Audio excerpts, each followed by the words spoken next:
hello out there to all of my fellow gold diggers. This is your girl Rita coming to you with another review of the Netflix docuseries called Money Explained. This is episode 4 where it talks about gambling. We are going to get into like the history of gambling, addictions, how the gambling industry has evolved over time, and we're even going to talk about is the stock market, trading in the stock market, the same as gambling in that regards, because that is all that the docuseries covered and went over. Now, before we get into this video, make sure you subscribe to my channel if you want to see more great content like this, and please feel free to give it a thumbs up and like the video. Y'all just don't know, when you like these videos, it definitely helps out my channel a whole lot. And as I have shared before, I have a new goal where I am trying to get to 500 subscribers, and your help would be greatly appreciated to help me reach and achieve my goal. Also, if you don't know already, I am on Instagram, so make sure you follow your girl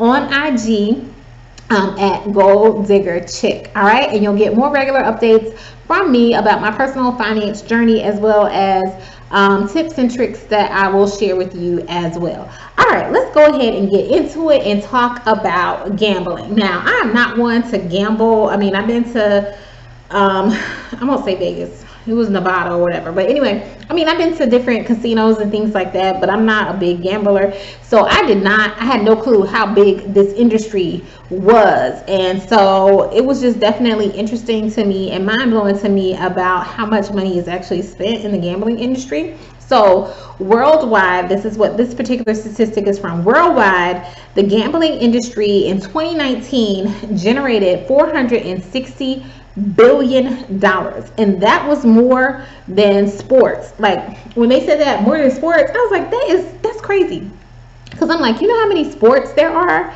and then once you see how many sports there are, you know how many sports teams there are, and then once you consider how many sports teams there are, you know how many games these teams play, and it generated more money than sports. I was like, this business is crazy. All right, now, of that amount, of the $460 billion from the gambling industry, $68 billion comes from sports betting. So that was another interesting statistic. So a lot of it doesn't even come from the sports. It's just other types of gambling that people are doing worldwide. Now, let me give you a few other statistics in comparison to some other industries. So when it comes to the video game industry, that only generates $152 billion. When it comes to movie and TV, that only generates $101 billion. And when it comes to music, it generates only $20 billion, which I think is crazy, because I've definitely played more video games than I've gambled. That's just me personally. And like movies and TV, if you think you consume that on an everyday basis, prior to COVID, you know, you were going to movies, or I would pretty much, I won't say regularly, but you know, on a pretty consistent basis, I would check out a movie or whatever. And like, I listen to music every day or whatever. So I'm just surprised some of the stuff that I'm using every day, or we tend to use in our everyday life, it pales in comparison to the gambling industry and how much money they generate. Now, these statistics were all worldwide. When we look at the U.S. has the 6th highest number of gambling losses, like people who lost money in the gambling industry. We are the 6th highest country with gambling losses. The top 3 countries with losses are, number 1 is Australia, number 2 is Hong Kong, and number 3 is Singapore. So they probably have some heavy gambling in those countries, which I would have never known or suspected. Now, gambling has become more, I won't say mainstream, but more readily available to us, because there's apps on your phone, and these are called social casinos. And they say that these social casinos are generating almost as much money as the casinos on the Las Vegas Strip. So they generate these apps on your phone or on your computer or wherever. They generate about $5.3 billion compared to the Vegas Strip, which generates $6.5 billion. So I didn't realize how prevalent gambling is. And I guess it's because they mentioned in the docuseries, like gambling, it's like you pretty much are putting very little money in, very little effort in hopes to get a high return or high reward. So I guess that's what makes it so popular for people to engage in that regard. Now, here's a little bit of history on gambling. So gambling has been around. Hey, be sure to follow me on Instagram at Gold Digger Chick. I look forward to seeing you all over there. And as always, check out my Etsy shop. And coming soon, I am going to have some new merch for all of my fellow gold diggers.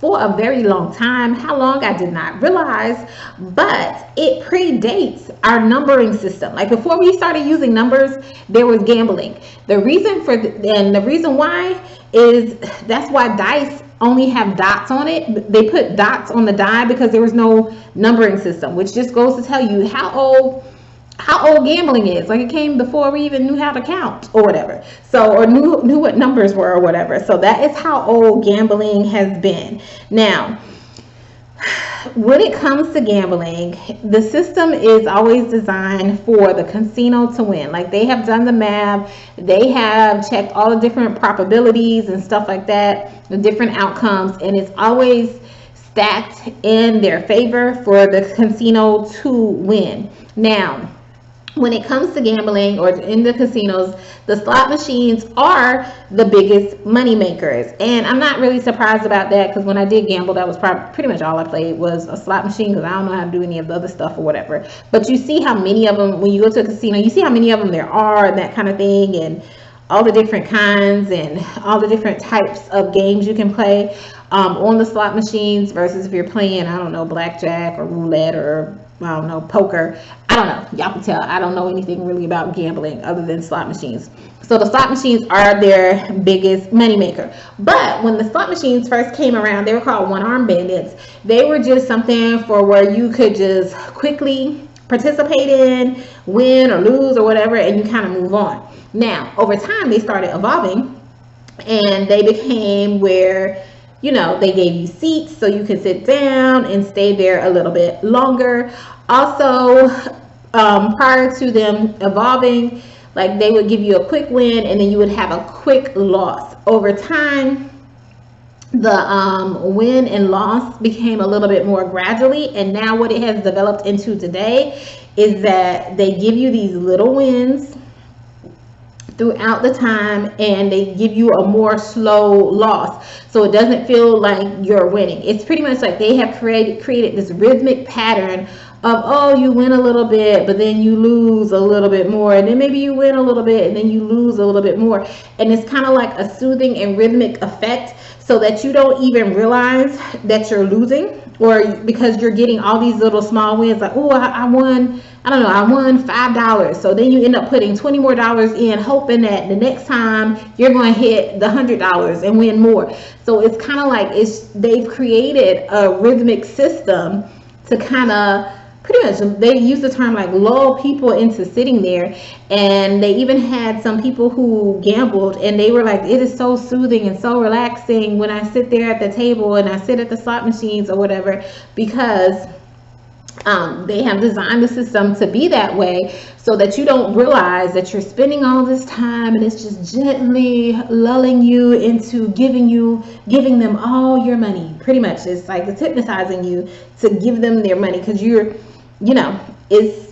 it's just a rhythmic system or whatever. There are also studies that have been done about the reward centers in our brain, and they find that like when you gamble and when you pull that, well, now it's not pulling the slot machine, because like it evolved over time to like where you just press a button, like you don't even have to do as much work and everything like that. All of that is by design, but when you do that in anticipation of a possible reward, you get a dopamine rush.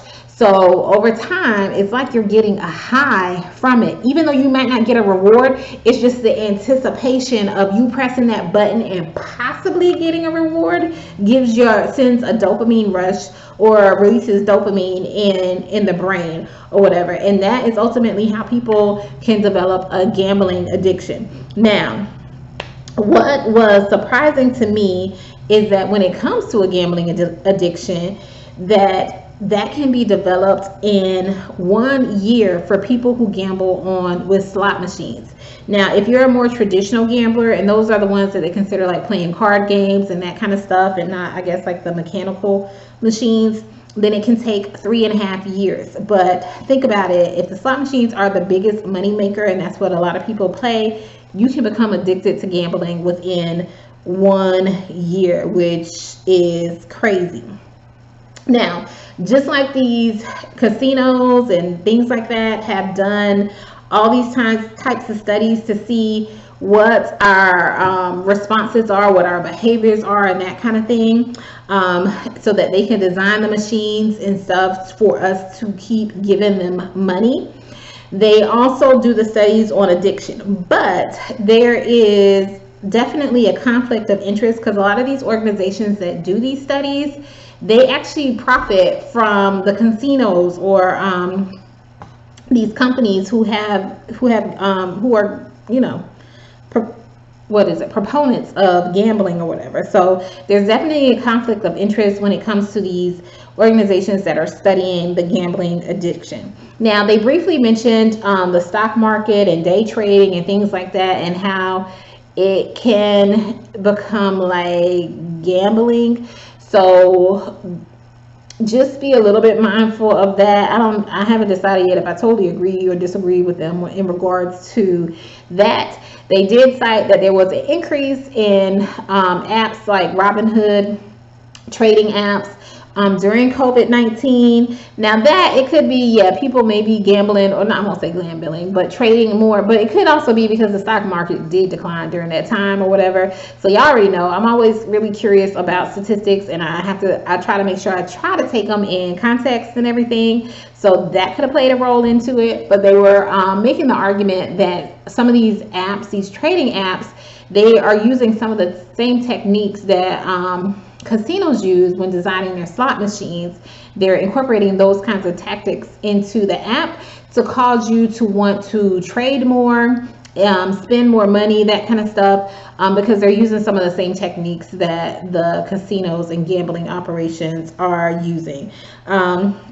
So also keep that in mind, because even the apps on your phones and your computers are using that kind of technology to keep you on. And y'all have to realize, most platforms, they are studying our behavior, and they're trying to find out what is going to keep them keep us on their platform the longest or whatever. But yeah, so that was pretty much all I had about the gambling in the US or in the world as well. Were y'all surprised with some of these statistics? Like I said, like I was just blown away when it came to in regards to like movies and video games and stuff like that. Pretty much it tells me I need to get a casino. Is that how I need to make some money? I need to get a casino, because this is a lucrative business, but I don't want to contribute to anybody's addiction or anything like that.